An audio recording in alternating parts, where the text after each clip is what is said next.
제가 예전에 오랜만에 만났던 어떤 집사님이 있었습니다. 그런데 처음 만난 지 얼마 안 돼서 집사님이 저에게 이런 질문을 하는 것이었습니다. 목사님, 혹시 지금 행복하십니까? 아니, 지금 그동안 편하셨어요? 잘 지냈어요? 이런 보통 인사를 하게 되는데요. 갑자기 목사님 지금 행복하십니까? 물어보는데 제가 아마 그때 좀 상황이 안 좋았던 것 같아요. 이거 뭐라고 대답을 해야 할지 참 고민이 되었습니다. 그래서 그래도 목사가 나 지금 불행합니다 라고 말할 수 없잖아요. 저도 행복합니다 라고 좀 늦게 대답했던 적이 있었습니다. 우리가 인생을 살면서 우리는 매 순간순간마다 나는 행복합니다 라고 말할 수 있을까요? 우리가 시편의 90편 10절 말씀 보게 되면은 우리의 연수가 70이요 강건하면 80이라도 그 연수의 자랑은 수고와 슬픔뿐이요 신속히 가니 우리가 날아가나이다. 우리의 인생에 보니까는 수고와 슬픔이 참 많다고 이야기하고 있습니다. 그렇기 때문에 나는 행복합니다 라고 매번 말할 수 없죠. 우리가 어쩌다가 말할 수 있을 것 같아요. 그러나 항상 난 행복합니다 말하기가 참 힘든 그런 인생을 살고 있지 않습니까? 어떤 사람들은 물질에 또 사업에 어려움이 있는 분들 당연히 나는 행복하지 않다라고 이야기할 것입니다. 어떤 사람 육신의 질병이나 아픔으로 고통당하는 사람들도 나는 지금 행복하지 않으며라고 이야기할 수 있습니다. 마음의 근심과 걱정 많은 사람들도요 행복하다고 말하기가 참 어려울 것입니다. 그런데 정말로 우리 인생이 과연 불행한 인생을 살고 있을까요?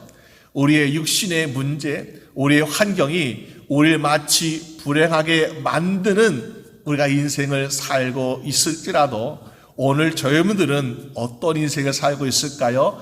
행복한 인생을 사는 줄로 믿으시 바랍니다. 왜 그럴까요? 우리는 구원받은 하나님의 백성입니다. 또 세상 가운데 하나님의 자녀로 선택받고 부름받았습니다. 그렇기 때문에 우리는 뭐라고 말할 수 있을까요? 나는 항상 행복합니다 라고 말할 수 있는 여러분 되시기를 주님의 이름으로 축원합니다. 우리 옆에 보시면 한번 인사해 볼까요? 집사님 참 행복하십니다. 한번 인사해 보세요. 한번 격려해 보세요. 네, 한번 우리 앞에 계신 분 인사해 보세요. 집사님 참 행복하십니다. 네. 우리 딸은 그러더라고요. 나는 아빠 로또 당첨되면 참 행복할 거야 그러는데 아니에요. 우리는 매 순간이 모든 삶이 참 행복한 삶을 살아가고 있는 것을 보게 됩니다. 그런데 세상의 사람들은 그렇게 말하지 않아요. 나는 불행하다라고 이야기합니다. 왜 그럴까요? 이 행복에 대한 기쁨에 대해서 우리는 잘못 생각하기 때문에 그런 것은 아닐까요? 철학자 키르케고르가 이렇게 이야기하고 있습니다. 세상의 사람들을 말하는 기쁨, 또 하나님 믿는 사람들의 말하는 기쁨이 다르다. 어떻게 다른가? 마치 우리가 마차를 몰고 있는 그 마부가 앞에 길을 밝히기 위해서 등잔불을 켜고 그리고 마차를 움직이고 있습니다. 그럴 때는요 등불을 바라보니까 어떻습니까? 하늘이 아름다운 것을 몰라요. 근데 등불이 꺼지면은 어둡지만은 그러나 하늘의 아름다운 달과 별빛이 아름답게 비춰지는 것을 우리가 볼 수 있습니다. 바로 그 차이는 거죠.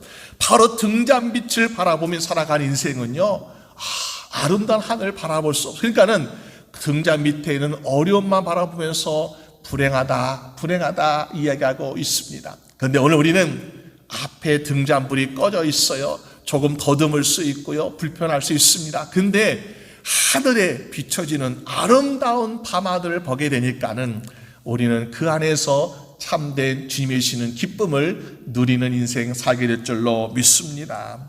그래서 오늘 말씀을 보면서 우리가 주님 안에서 정말 큰 기쁨을 맛보는 인생은 어떻게 기쁨을 누리고 있을까? 두 가지 말씀 보려고 합니다. 먼저는 고난 가운데 주시는 큰 기쁨이 우리에게 있다라고 말씀하고 있습니다.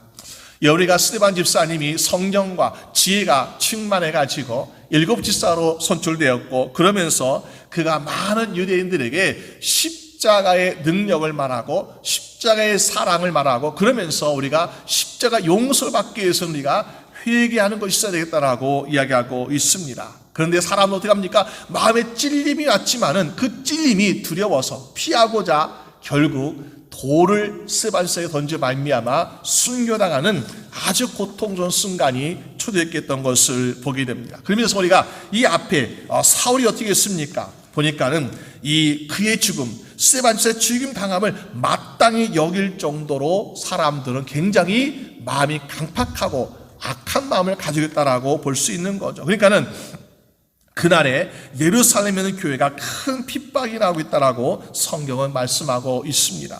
우리가 이 순교 당한 스데반스의 순교, 이것이 보니까는 하나의 출발점이 되고 있다. 핍박과 박해가 일어나고 있는 초대교회의 어려움의 시작이 되고 있는 것을 보게 되죠. 그러면서 이때 보니까는 스데반스의 죽음을 불쌍히 여기는 것이 아니라 안 되겠다, 이참에 아예 교회의 뿌리를 뽑아버리자 하면서 많은 바리새인과 유대인들이 핍박을 하고 있는 것을 보게 됩니다. 너희들은 예수 이름을 말하지 마라, 이 정도의 핍박이 아니었어요. 그들을 집에 있는 사람들 가져다 너 그리스도이냐 아니야 물으면서 나는 예수 믿는 사람이다라고 이야기한다면 어떻습니까? 감옥에 가두는 핍박이 시작되고 있는 것을 보게 됩니다. 그 중에 핍박을 주도하는 사람이 바로 사울이었다라고 성경은 말씀하고 있습니다. 여러분, 초대교회나 오늘날이나 사실 교회는 평안한 것 같지만은 많은 핍박 가운데 살아가고 있는 것을 보게 됩니다. 2010년도에 한 이집트 사람이 이슬람 그 성직자가 되겠다고 그들의 신학교 같은 곳을 다니고 있었습니다. 근데 그 이슬람 교리를 막 전문적으로 배우기 시작합니다. 근데 보니까 참 모순점이 많은 거예요. 그러다 어느 날 그가 예수님을 만나게 되었고 교회에 다니기 시작하게 되었습니다. 그러면서 나는 이 이슬람을 버리고 나는 예수 믿기를 원합니다. 그러면서 핍박이 시작되는 거예요. 그래서 생명의 위협을 느끼게 되니까는 그 현지 교회 도움 받아서 그가 한국으로 도망치게 되었습니다.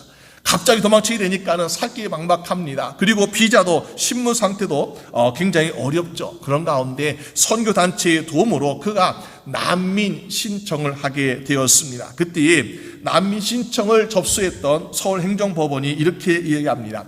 당신이 기독교로 개정한 이집트인인데 당신이 자기 나라 이집트에 돌아가게 되면은 생명이나 어떤 신체의 위협을 느낄 가능성이 있기 때문에 당신의 난민 신청을 받아주겠습니다 라는 그런 판결이 났다라고 이야기합니다. 그만큼 이 세상에는 보니까 많은 생명의 위협을 느끼는 핍박과 박해가 지금도 일하고 있더라라는 것입니다.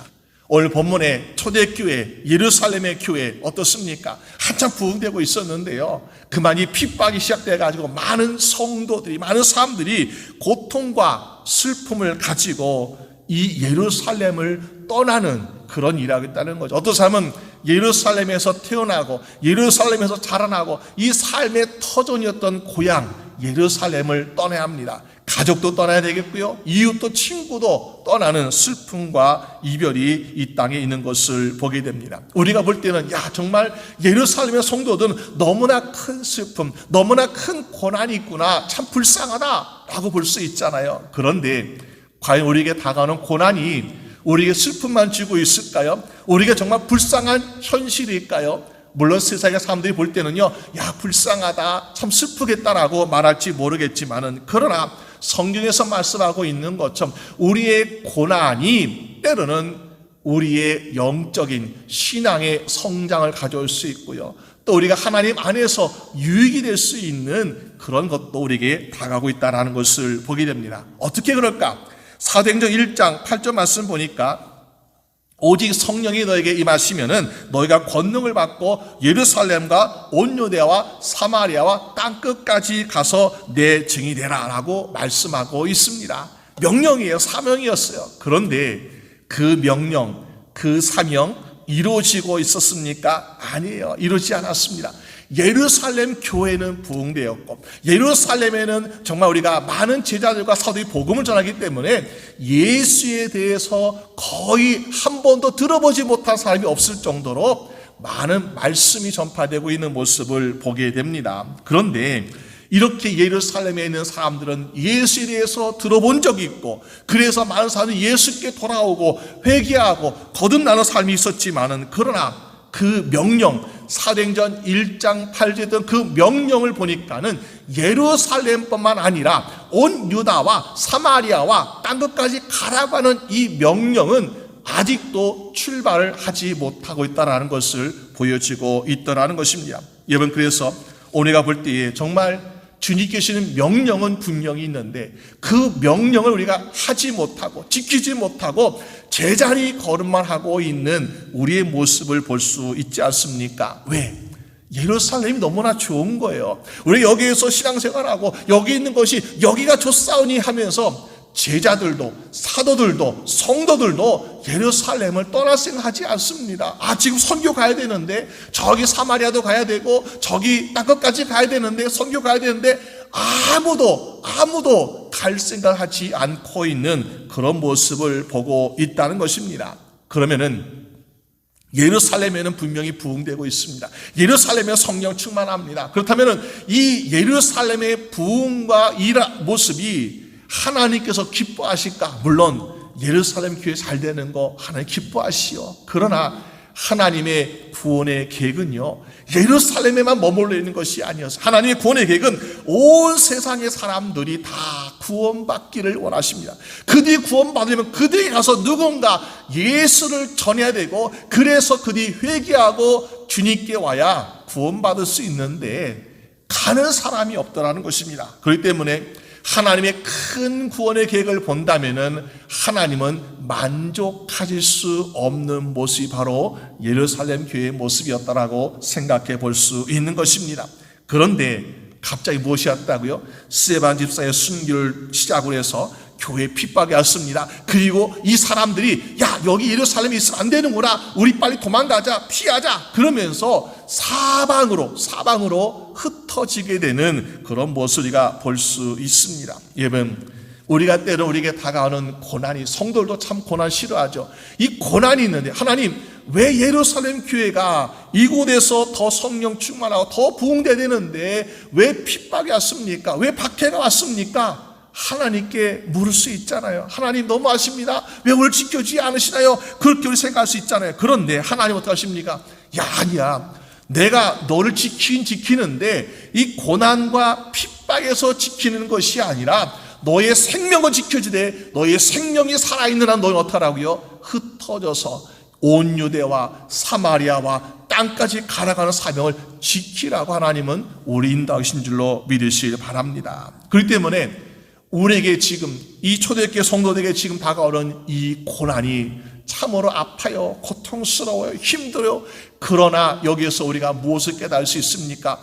이것도 하나님의 커다란 구원의 계획 가운데 있는 것이구나. 이것이 고난이지만, 우리에게 힘든 것이지만, 그러나 하나님께서는 이것을 통해서 온 세상 사람들을 구원하시고자 하시는구나 하는 것을 우리가 깨닫게 될 때에 하나님 감사합니다. 여러분, 우리에게 당하는 고난이 나에게 너무나 큽니다. 고통스럽습니다. 그러나 하나님의 커다란 구원의 계획 가운데 있다는 걸 내가 알게 될 때에 나도 그 하나님의 구원의 계획 가운데서 쓰임받고 있고, 내가 그 일에 동참하고 있고, 내가 그 일을 수행하고 있다고 생각한다면 어떻습니까? 하나님 감사합니다라고 고백이 나오게 될 줄로 믿습니다. 여러분, 그래서 혹시 우리가 살아가는데 혹시 내가 믿음으로 열심히 살고 있어요, 내가 신앙생활 잘하고 있어요, 그런데 나에게도 정말 우리가 이해할 수 없는 고난이 나에게 찾아왔다, 내가 열심히 믿음 생활하는데 내가 이해할 수 없는 억울한 일이 나에게 다가왔다. 그럴 때에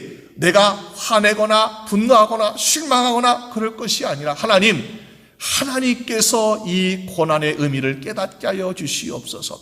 하나님, 이 고난이 정말 나에게만 해당되는 고난이 아니라 하나님의 커다란 구원의 계획 가운데 있는 것을 내가 바라보게 해 주시옵소서. 그럴 때 우리 어떻게 할 수 있습니까? 하나님, 나에게 왜 고난이 이렇게 왔습니까? 하나님 원망하는 것이 아니라 하나님, 이 고난을 통해서 하나님 영광받아 주시옵소서라고 고백하게 될 줄로 믿습니다. 여러분, 오늘 우리에게 다가오는 고난에서 여러분, 하나님께 주시는 큰 뜻을 발견해서 우리가 그 안에서 기쁨의 노를 저어갈 수 있는 죄분 되시기를 주님의 이름으로 축원합니다.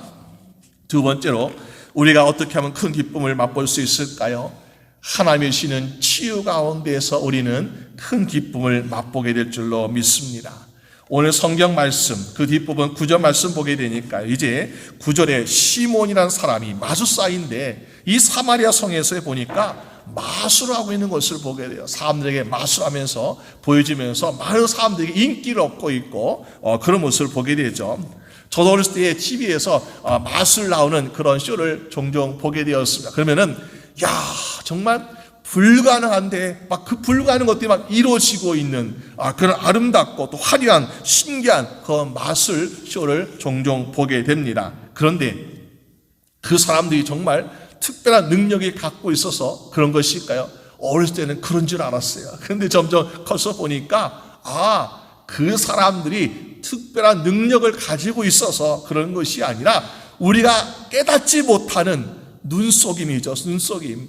우리가 알 수 없는 비밀 이런 걸 통해서 그들이 마치 일어나지 않는 걸 일어나는 것처럼 만드는 그런 기술을 가지고 있구나. 이 기술이구나라는 것을 우리가 깨닫게 된 것을 보게 됩니다. 그렇다면 우리가 시몬이나 사람이라든지 여러 세상의 사람을 보게 되면 이 마술로 아픔, 질병 이런 것을 우리가 고칠 수 있겠는가? 고칠 수 없더라는 거죠. 우리가 가지고 있는 상처, 우리가 가지고 있는 질병, 아픔을 어떻게 우리가 눈속임으로 고칠 수가 있겠습니까? 없는 거예요. 그런데 지금 우리가 살아가는 세상에도 그런 사람들이 있어요. 우리가 재림 예수다라고 하는 사람들, 아니 이단의 교주라고 하는 사람도 없습니까?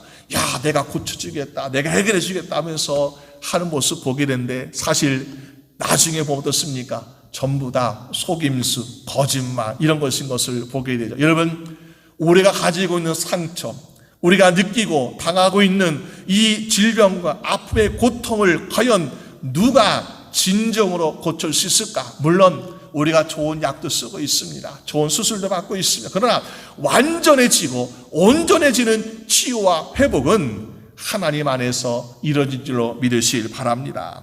우리가 출애굽기 15장 26절 말씀에 이렇게 말씀하고 있어요. 가라사대 너희가 너희 하나님 나 여호와의 말을 청종하고 나의 보기에 의를 행하며 내 계명에 귀를 기울이며 내 모든 귀를 지키면은 내가 애굽 사람에게 내린 모든 질병 하나도 너에게 내리지 아니하리니 나는 너희를 치료하는 여호와니라 라고 말씀하고 있습니다. 하나님 어떤 하나님이시라고요? 우리를 치료하시는 하나님입니다. 우리를 치료하시는데 우리의 육신의 질병뿐만 아니라 우리의 영과 혼을 다 치료하시는 하나님이심을 믿으시기 바랍니다. 그래서 그 치유 하나님께서 오늘 빌립 집사를요 어디 보냈습니까? 흩어지는 가운데 너는 사마리아 땅에 가라 하시면서 하나님 빌립 집사를 사마리아 땅으로 보내셨다는 거죠. 왜 사마리아로 보냈을까?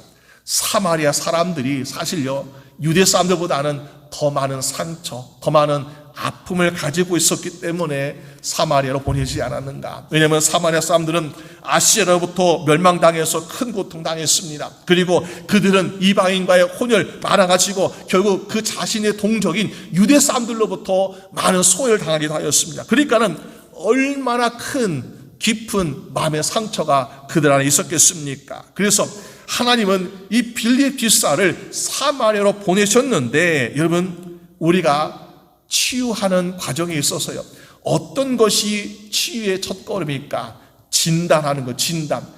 이 사람은 어디가 아프구나, 이 사람은 어떻게 아프구나 하면서 이 사람은 어떤 약을 써야 할지, 어떤 치료해야 할지 진단하는 것 중요하지 않습니까? 그런데 우리의 영과 우리의 육을 진단하기에 가장 좋은 것이 무엇인가? 오늘 성경 말씀 보니까 이렇게 말씀합니다. 이 빌립이 사마리아 갔습니다. 그래서 4절 말씀 보니까 흩어진 사람들이 두루 다니며 무엇을 했습니까? 복음의 말씀을 전했다라고 말씀하고 있습니다. 여러분, 세상의 사람들이 나는 잘 살고 있어요, 나는 정말 천국 안 가도 돼요, 나 하나님 안 믿어도 돼요 라고 말합니다. 왜? 그들은요 하나님께 주시는 이 복음의 말씀을 듣고 나는 안 아프다라고 생각하기 때문에 그들은 그렇게 불순종의 삶을 살아가고 있습니다. 그런데 복음의 말씀을 듣는 사람들은 무엇을 깨닫습니까? 그 복음을 통해서 내가 죄인이라는 것을 깨닫게 됩니다. 그러므로 내가 죄인이기 때문에 나는 이 죄의 문제를 해결되겠구나, 그러면서 우리가 하나님께 달려가서 회개하는 역사가 일어나고 있지 않습니까? 여러분, 그래서 사도들은 또 제자들은 집사들은 보니까 어떻게 합니까? 흩어진 사람들이 두루다니면서 먼저 행한 것은 바로 기적과 능력을 보여주는 것이 아니라 복음의 말씀을 전했다라고 성경은 말씀하고 있는 것입니다. 여러분, 사마리아 사람들에게 누가 가서 복음을 전해 주었습니까? 그동안 전하지 않아도. 왜? 예루살렘에만 복음 전했으니까. 사마리아 사람은 소외당하고 무시당하고 차별당했으니까 복음 전하는 사람이 없었어요. 근데 그 사람들, 물론 비난하는 것이 아닙니다. 그 사람들의 아픈 상처의 원인이 무엇인지, 그들이 당했던 고통의 원인이 무엇인지 그것을 알려주는 복음의 말씀을 전하게 되니까 그들이 무엇을 느꼈어요? 야, 우리가 당했던 모든 고통의 일들은 바로 하나님 제도를 믿지 않았구나. 우리 하나님께 죄를 지었구나. 그러면서 복음의 말씀을 듣게 된 말미암아 그들의 상처의 원인이 바로 죄라는 것을 깨닫기 시작합니다. 그리고 놀랍게도 야, 우리에게까지 이 복음의 말씀을 전해주니까 너무나 감사하다. 왜? 복음이라는 것은 모든 세상 사람들을 살리기 위한 그런 말씀이 있잖아요. 그런데 사마리아 사람들은 자기는 살고 싶어요. 구원받고 싶어요. 마음속에 간절한 소원이 있었지만은 이 복음의 말씀이 전달되지 않았기 때문에 살 수 있는 기회, 또 회복될 수 있는 기회가 없었습니다. 근데 이제는 빌립 집사뿐만 아니라 많은 사람들이 사마리아 땅에 가서 복음을 전하니까 어떻습니까? 야, 우리에게도 살 수 있는 기회가 주어졌구나. 우리도 구원받을 수 있는 기회가 주었구나 하면서 얼마나 감사하게 생각하고 있습니까?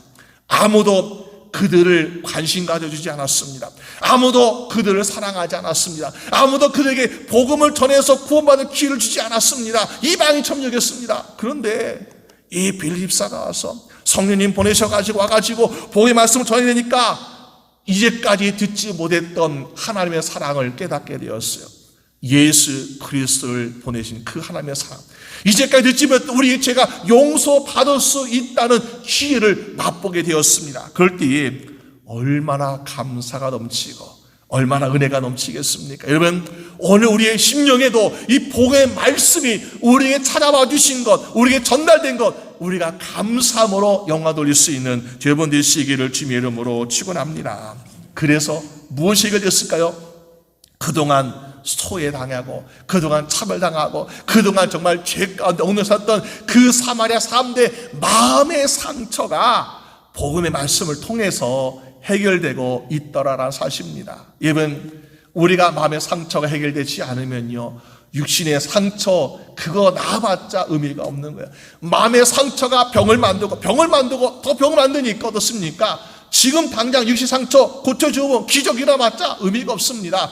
그들의 근본적인 아픔, 마음의 상처가 회복되어야 육신도 건강한 삶을 살 수 있지 않겠습니까? 그러므로 사마리아 사람들에게는 복음이 먼저 들어가서 되었습니다. 복음이 들어가서 그들의 삶이 해결되면 어때요?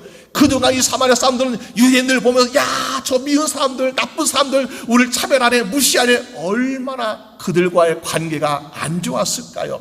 물론 유대인들도 이 사마리아 사람들을 차별했습니다. 그런데 차별을 당하는 사람, 소외를 당하는 사람의 입장에서는요, 사마리아 사람들도 굉장한 마음의 상처로서 그들을 미워하고 시기하고 분노하지 않았을까요? 그런데 공평하게 주어지는 복음의 말씀을 듣고 미워했던 마음, 분노했던 마음, 그런 마음들이 녹아지 않았을까요? 그러니까는 이 복음의 말씀이 어떻게 하고 있습니까? 이 사마리아 사람과 예루살렘 유대 사람들의 장벽을 허물고 있는 것을 보게 됩니다. 오늘 우리 인생 가운데 우리가 원수 관계에 있는 사람들이 혹시 있습니까? 나를 미워하거나 또 내가 미움받은 그런 사람이 있습니까? 여러분, 그 사람들의 관계를 어떻게 할 수 있습니까? 다른 걸 해결되지 않는 것 같아요.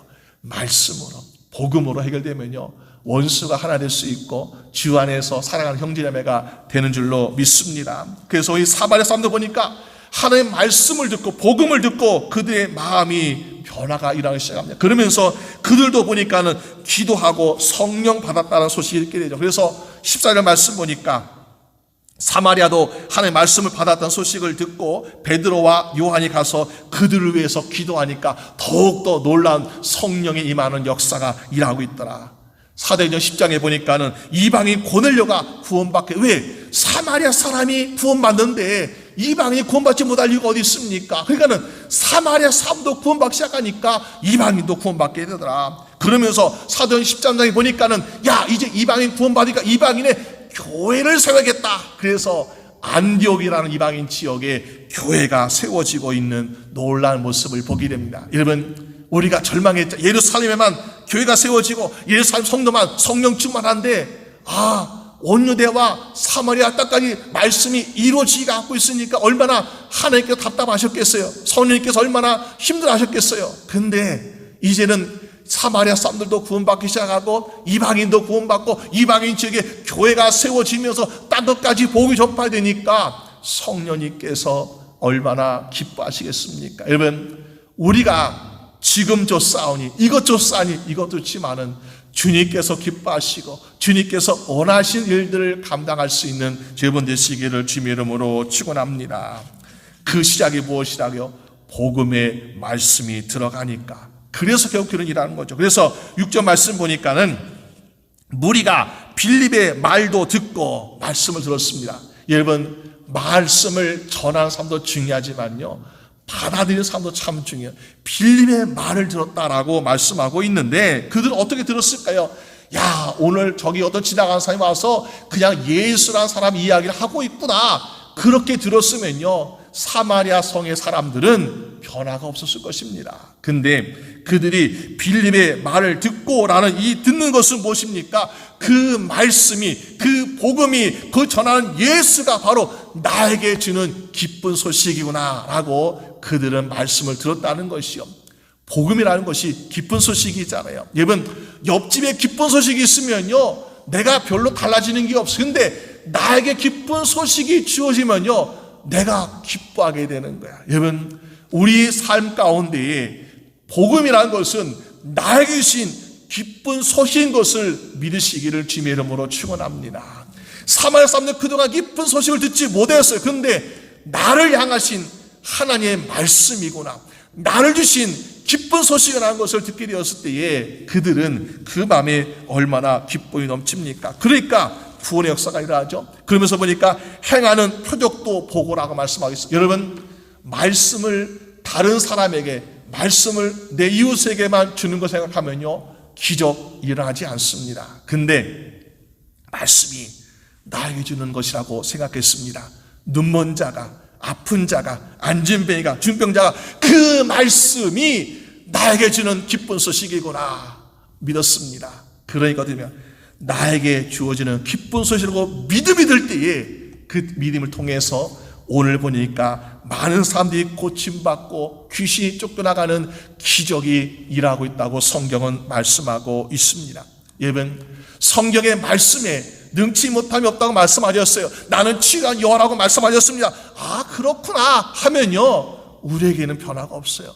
주여, 주님께서 능치 못하다고 말씀하셨사오니 내 인생에 그렇게 되게 하여 주시옵소서. 하나님께 나는 치유하는 여호와라고 말씀하셨으니 그 말씀이 나에게 이루어 주시옵소서라고 나에게 기쁜 소식으로 받아들이고 믿어질 때에 내 인생에 아직 고쳐지지 못하고 아직 해결되지 못하고 있는 그 모든 질병들이 고침받게 되는 놀라운 역사가 일어날 줄로 믿습니다. 사마리아 사람들이 그렇게 말씀 받아들였어요. 그러니까는 나에게 기쁜 소식이구나. 그러니까 어때요? 내 앞에서 행하는 표적이 보여진다. 많은 사람들이 그 앞에서 기적이 일어나고 있다. 내가 그것을 보면서 말씀은 살아있구나, 말씀은 능력이 있구나 라는 것을 직접 보게 되니까 이거는요, 정말 우리가 믿음을 거부할 수 없는 믿음으로 성장하고 있지 않습니까? 그러면서 보니까는 한 마음으로 그가 하는 말을 따르다라고 말씀하고 있습니다. 우리의 말씀을 쉬운 성경번역에 보니까는 한 마음으로 빌립의 말을 귀담아 들었다라고 이야기하고 있습니다. 여러분, 말씀을 나에게 주시는 말씀으로 그 말씀을 받고 한데 내 마음으로 모든 성도들이 받아들이고 어떻습니까? 그곳에는 매일같이 기적이 일어나요. 매일같이 기적이 일어나니까 어떻습니까? 문제가 일어나고 기적이 일어나니까 보니까 사람들이 기뻐할 수밖에 없는 놀란 일하고 있는 모습을 보게 됩니다. 7절 말씀에 많은 사람에게 붙었던 더러운 귀신들과 크게 소리를 지르며 나가고 또 많은 죽병자가 앉은 배가 나으니 어떻게 했습니까? 아플 때는요, 해결되지 못할 때는요, 아이고 아파 하면서 우리가 근심하고 걱정하고 고통스러워하잖아요. 인상을 찌푸릴 수밖에 없어요. 근데 아픈 것이 해결되니까, 고통이 해결되니까 그들 모습에 어떤 얼굴이겠습니까? 아름답죠. 밝은 얼굴이죠. 환하죠. 웃을 수밖에 없죠. 그러니까는 사마리아 성이 어떻다고요? 보니까 사마리아 성에 큰 기쁨이 넘치더라라고 성경은 말씀하고 있습니다. 여러분, 우리 주위의 성도들이 한 사람도 근심과 걱정으로 슬퍼하고 고통 가운데 얼굴이 아니라 이 사마리아 성처럼 우리가 큰 기쁨 가운데 살아갈 수 있는 여러분 되시기를 주님의 이름으로 축원합니다.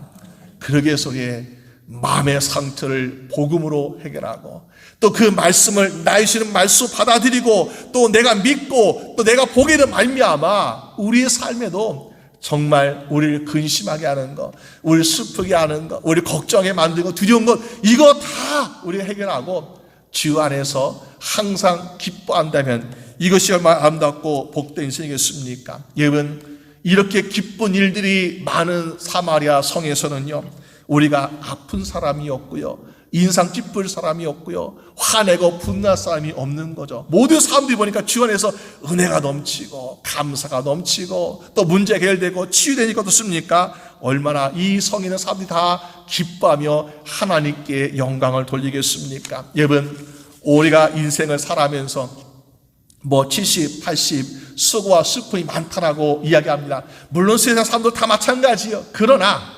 수고와 슬픔만 살아가는 불행한 인생이 아니라 하나님, 나도 사마리아 성에 있는 사람들처럼 복음의 말씀 듣고 하나님이시는 그 말씀 믿어서 기적을 경험할 말미암아 나도 큰 기쁨 맛보는 인생 되게 하여 주시옵소서. 그렇게 되시기를 주님의 이름으로 축원합니다. 우리 함께 기도드리겠습니다.